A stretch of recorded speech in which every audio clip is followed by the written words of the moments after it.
Girl, listen. Can you feel on your face? We got this. Can you feel on your face?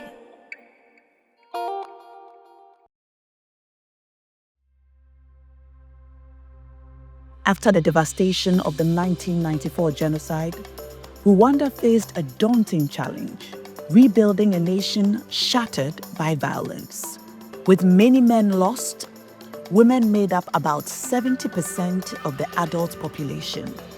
And it was they who stepped forward to heal, rebuild, and to lead. We meet Dimitri, author of Do Not Accept to Die. Thank you so much, Dimitri, for agreeing first to talk to me and for this book. Yes. I shall read it in 2 days. Oh, before you leave Kigali. Yeah. Make sure you and on the flight back to Ghana. questions. Yes. Yes. Okay. Anyway, thank you so much. You're welcome. Tell us a bit about yourself. Thank you, Nara, for coming. It's an honor and a privilege for me. Like you said, my name is Dimitri Sisi Mukanyirigira. This is my home. I'm a mother of 5, and I work for the World Bank, and I live here in Kigali. And I'm married, professional, and like you see, You have a lot and to also say. I have a Yes. lot to say. Do Not Accept to Die. That's a very strong and powerful title. What's the Yes. story of the title of your book?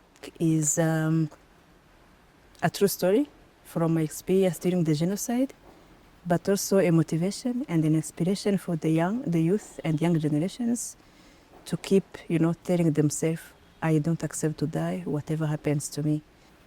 Tell me about your life before the genocide. Before the genocide, I was a young lady of 22 years old. 22? Yes, 22.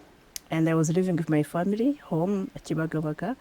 I was about to finish my high school, get married, and, start another life. Because for us, girls and Tutsi in Rwanda at that time, we didn't have a lot of options. So going to school, to universities or college was not something I could dream of. So it was like get married, start a new life, find a work, and that was it. That was your life? Yeah, that was the life for us. But in Did you have a man you were going to marry? Yes, I had one. I had one. You will see in the book. And fortunately, he's the one I live with. Oh! Yes, the one you just saw. You married him? Yes. Wow. When did you marry him? In 97. In 97? Yeah. 3 years later? 3 years later. Do you remember the first day of the genocide? Yes, I do. I do remember. Where were you? Actually, the genocide started on 7th of April. When I tell my story, I started on the 6th because that is when I left my home, going to an hospital in town to visit my grandsister who was sick and admitted. So that is the last day I saw my siblings and my family members. Because in the same night, on that 6th, the genocide started. So we never see each other again. How many were they? We were 7, now we are 3.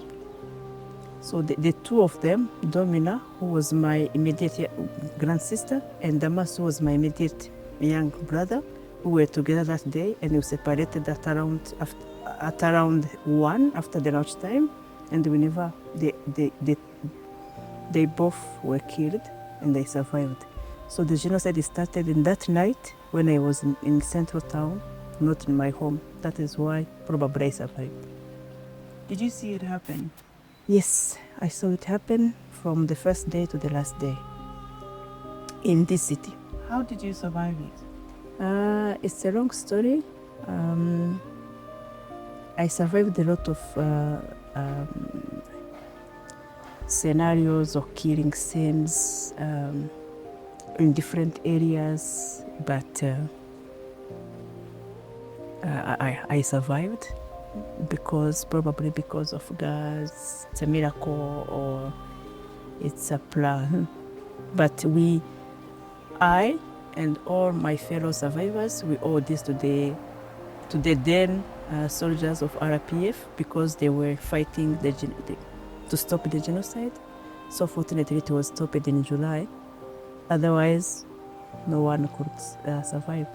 Was there a day or a time where you came face to face with death and you thought, I'm not going to survive today? Yes. For us survivors, when we tell our stories, everyone has like his or her death day. So for me, my death day is 11th of April, 94. That is when the killers came into the house where I was, my auntie's house. Then it was like the last time we have to die. They had all the guns, traditional, and they took everything we had, all our belongings, and then they asked us to go outside in the compound and they lay down. So that day was for me the last one because one killer asked me to say the last prayer for the group, and then laying down and waiting for the machetes and the. They used machetes? They used the machetes, they used a lot of traditional weapons, to kill us. And the one who was armed put his gun on my head, saying I will be the first one to be killed. So that was for me the death day, because until now we can't realize how we survived that day. So someone came into that house and said, stop killing them, I'm going to give you money. Just like that, they stopped. And they ran to that man to take money. He gave them 12,000 Rwandan francs, but they were like angry that they couldn't finish the killing. They came back, then beat instead of killing us, we were still laying down. So he beat me with a big traditional weapon they had that I lost my, I didn't know. You were unconscious? Yes, I didn't know how I survived that day because I was the only one to be beaten. And my old auntie, who was there also, was also beaten and she lost her teeth. And then everyone ran away. So they all ran away, leaving me in the compound, not knowing if I'm alive or not.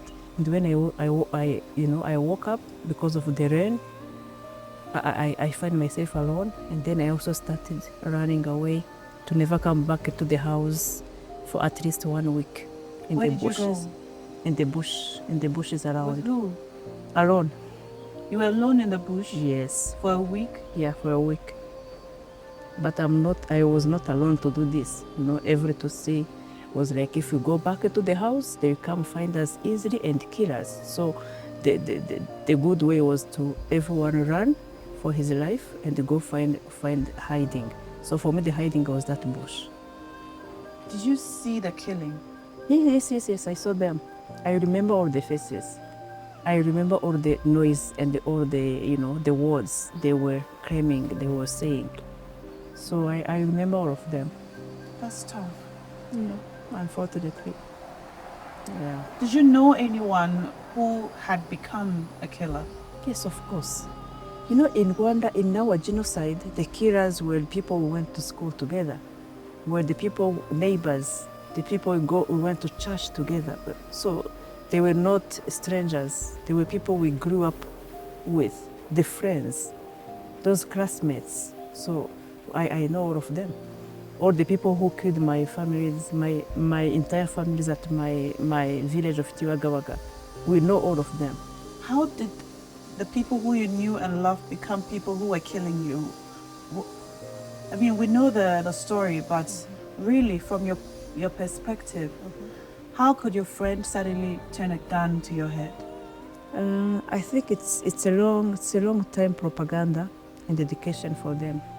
So it took a long period of education to convince them how enemies Tutsi were, and to prepare them to kill, to tell them a lot of bad stories about the neighbors, like if they don't kill them, they will kill them yourself, But some also refused to kill.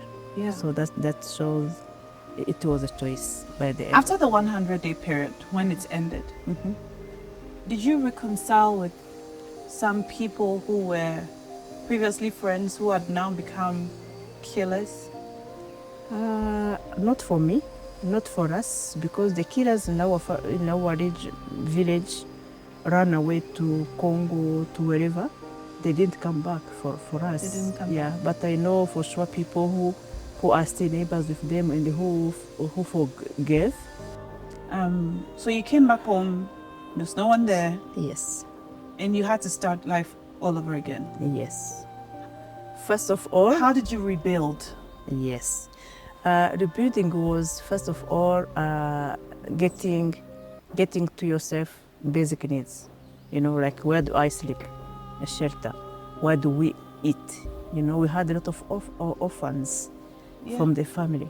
We had a lot of widows. We had a lot of people with the wounds, the physical wounds. We had a lot of people emotionally very down. So for me, I was like very strong among many of them, considering my family, aunties, uncles, cousins. So we had to find the house of one killer who ran away. We all went inside. Then we started looking for food all around. Food, first of all, food.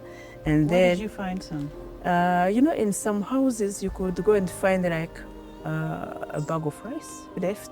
Then you take, because that house They had left. Yeah, they have Because left. they had killed everybody. Yes. So you went They into they have various killed homes? everyone, or they killed and they ran away. So those kind of empty houses had things inside. So we could all go in the morning. One will come back with the beans, another one will come back with rice, another one will come back with oil, cooking oil. So those were the period, the weeks we started. Then the government came in, started working. We went, all of us will go in the morning, find a job, you know, look for a job. There was no transport, you know. I could walk like 10 kilometers and come back and say, today, nothing. Day after, you still wake up in the morning and go. And then when you find a job, you're happy, you start immediately and you find a job. So that is how I found my first job in August. What was your job? You know, we had a lot of NGOs on humanitarian, and my job was with the Red Cross, the Belgian Red Cross. I went one morning. That was after a lot of mornings of search. That was my lucky day. The Red Cross? Yes, the Red Cross. And that was step one towards your rebuilding? Yes. All right. Still 22? Yes. Because we're saying here, August? Yes. Okay. Still 22, find a job, start working. And in the October coming, after two months, I went back to school because the school reopened. You went back to school? Yes, the school reopened. You didn't have time to mourn or to heal. No. You just had to move. Yes. But how did writing become part of your healing process? You know, during the genocide, but also from the beginning, from my young age, You were already writing? Yes. I read every time. I loved it. So during the genocide, when it was about to end, I was like, God, if I survive, I will tell this story. Then I kept writing journals all the time. And I used to be very shy. So I can't tell you what I want to tell you, but I write for you. And every time I write a story, for me, I felt, you know, like relieved. So for me, writing is a healing process, but also it's good to let other people know what happened. But it took me 28 years to publish a book. But before I had a lot of, you know, notebooks, journals. Yeah, I still have them, by the way. So it's a healing process. It helped too much. It helped me a lot, and I know it also helps others. In spite of your decision to, you know, love yourself again, be loving and trusting of people, did you have any challenges? I can imagine that after a traumatic experience like that, opening up again to love even your husband, you know? Yes. And trust him and the people in your life. must have been difficult because there was a time when the people you loved turned on you. Did you have this challenge? Yes, I think I had that challenge. I still have it. I think trust people. Trust was something very that very much suffered, or killed into myself. Trust is not yet fully recovered on my side because what I saw, what I went through, showed me another side of humans. So human being can be very good, extremely loving in the morning, and very bad in the evening, same day. So when you ask me, something that was completely destroyed in me was trust. So I think day by day I rebuild it, but trusting people was not easy. Even trusting my close people like my husband, my sisters, my brothers was not easy. But I think slowly and slowly I'm getting there. I'm Wow. getting there. 29 years later. Yes, I'm getting there slowly and slowly. And I also had the challenge of not accepting to be vulnerable to people. And I think I didn't like people showing that I'm vulnerable or showing a sense of pity on me. So that was also a challenge. You go in a meeting or in a celebration, then you introduce yourself. Someone says she's a survivor, and for me it was like, why? People want to be, people feel pity on you. Oh, she's a survivor. She's a vulnerable as vulnerable as that. And I wanted to show them that even survivor, I'm strong. I can succeed in life, at school, at job, at home, in social life. So that thing also was a challenge for me. That is why I kept lying or changing identities at some point. You kept lying or changing Yeah, identities? sometimes someone come and ask, hey, hi, how are you? Where I come from, I can say Congo, just like DRC or Uganda, because I had many people who came back home after 30 years of exile. And I didn't want those people to say, are you vulnerable? How did it happen? So, Why? because being, having that identity of survivor in a busy Rwanda was not easy to carry. They all ask, oh, can you tell us your story? They all show you like, oh, like you are not capable of standing strong. That sense of vulnerability on you. For me, I didn't want to be associated with vulnerable people until now. When they say survivors have issues, oh yes, they have issues, but I want to see myself in those who don't have issues and who at least or instead can go and advocate for others, even if I also still have something to carry on. Sometimes I feel I wake up with a fear. Even now? Even now. Yeah, but you have to overcome it. You have to overcome. Do you think it's possible for you and other people who saw this terrible thing to really, really heal and move on completely and become like they were before, mentally again? No, it's not possible. It's not possible. It's very deep that we even transmit to our children. It's a loss, it's an emptiness, it's a traumatizing memory we carry that will never go away. When I published the book, everyone was excited, but I have one daughter who had that fear. Oh, Mom, they will come back to us to kill us. She's like, oh, now, can you please not put my name in your book? Just like, they don't feel very safe being associated to survivors. And it's something very deep, very strong. Yeah. We all go together to the therapist. All of us. You get therapy? You get therapy. I think the memory I have for my parents and my sibling, and the revenge, for me, it's like I'm living my life and their lives. So when I do this, I think in myself, I'm also doing it for my mom, who is not there. So I believe in immortality. And Carrying on there. yes, yeah. So the lesson is But your parents, though, did you come back home to see their bodies? yeah, all of them, we buried them again. You in saw the their streets. bodies Yes, at all home? of them. In the bushes around. Because when the genocide stopped, the killers were still around. They could come and show us where they put them. They put their bodies. Yes. And then you remove them. You do an evening of vigil. You pray. You go to church. Then you bury. That was a very big, important stage of healing. Yeah. And these killers, did they apologize to you?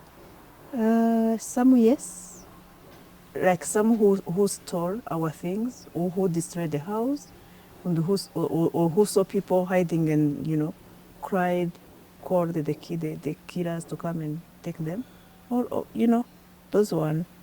We had the gachacha. We ran about gachacha tribunals. That was justice for Yeah. for us, and people will come and face us and say sorry, and you forgive or not, but they at least say sorry and then go back to jail. So it was a good, a very positive way of justice, but also Did they all go to jail? Do you see some people now that they you are remember? back. They are back. They're back? Yes, they finished their.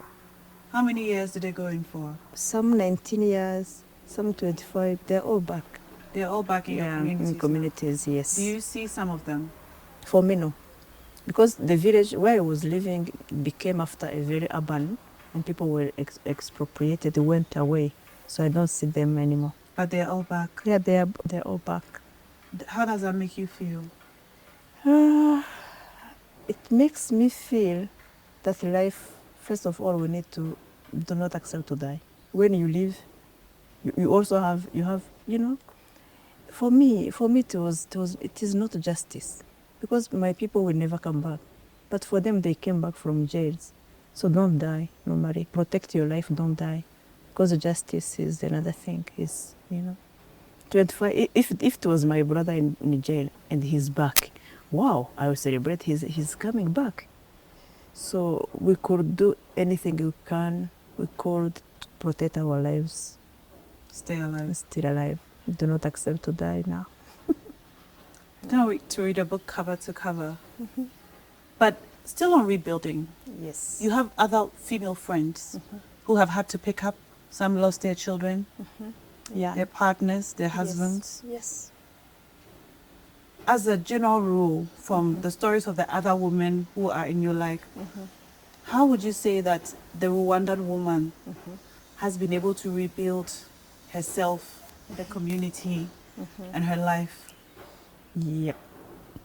So we have many women who lost everything, children and husbands and family members and siblings. So they are alone. And some of them were victims of sexual violence. Yes, yes. Some of them have HIV/AIDS from the rapes. They have been raped all the time. So they got affected with the HIV/AIDS, but they are still there. Why? Because, I don't know. I don't know if it is a common feeling, but we all feel like we are living for them. Myself and many others, including those women. It's like I have to live for them. I have to be important in my society. I have to contribute to peace building. I don't know who created it, who invented it, but for me it's like I'm living for myself and for them, and there is no reason, there is no option to fail. Than to just Keep going. We keep going. Be strong for children. Live your life, and for them and for you too. Live in the Pearl Hospital. Yeah, that was an hospital. What's the story of the hospital? The hospital is the hospital in the central town where I was, where I finally went and spent like 1.5 months during the genocide. And that is where I saw every single thing. You stayed in the hospital. Yes. Were you there for shelter? It was for shelter, but I had my sister admitted. Yeah. So that's why I went to visit on the 6th. Then we were discharged the same night. Then we went back somewhere else. Then we came back. So it's a long story, but it is in that hospital that I saw death, that I smelled it, that I saw it, that I had, every sense of it in that hospital. It is in that hospital that I saw a lot of corpses of, bodies. When the international community started making a noise, so the killers and the government went to collect all of them and bring them to the hospital. Then, dig small, like graves for them. So I was there. So You saw it all happen. I saw all of it. Until the time they said all civilians go out of the hospital to take military injuries. So the hospital was something else for me. And then you went to a church. Yes. Then I went to a church. Then after the church, the genocide stopped.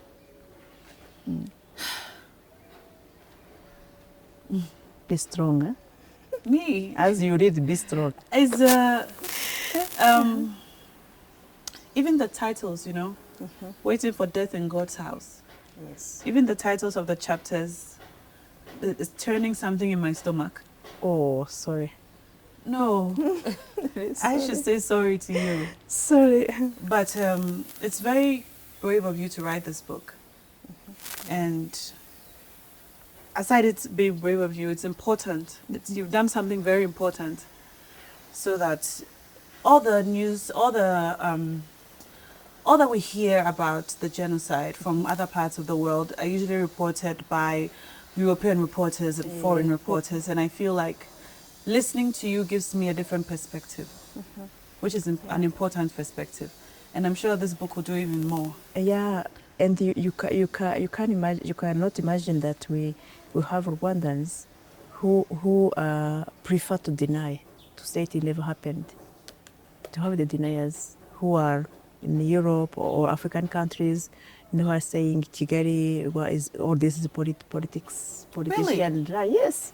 So when I put a book on the table, for me it's like it's a proof. Yeah. Because saying that never happens, it's also, it's ignoring, they're denying the lives of a lot of people, more than 1 million. Yeah. Our parents, our babies, our children, who are just... This book will be a source of inspiration to many women. Yeah, sure. Sure. And it is already. Yeah. I've got a lot of feedbacks. People, Is it online? Yeah, it is online on Amazon. Yes. Okay. Now, how would you advise women in post-conflict countries about how to pick up and continue to live their lives? First of all, women are the mothers of the society, of the humanity. So for me, it's very important. They should be protected. Should be protected from any conflict, any killings, any violence. But unfortunately, it is not possible. So for me, women have to be strong, have to protect themselves, have to love and protect and promote each other's, like when we... well-being. We have to hold each other. Yes, we have to hold each other's hands and work together to reach there. But also it's love. So loving each other, caring for each other will make all of those women reach there. Thank you for talking to me. Thank you too much. Thank you for visiting. Thank you for coming home. This has been really good. Thank you for coming to Rwanda. Please come back. To your house next time I come to Rwanda. Rwanda. Please. I'm happy now the book is in Ghana. Oh, yes. Oh, yes. Yes. And can I have an autograph? Yeah, of course. Okay. I will. Thank you. You're welcome. Thank you so much. Girl, listen. We got this.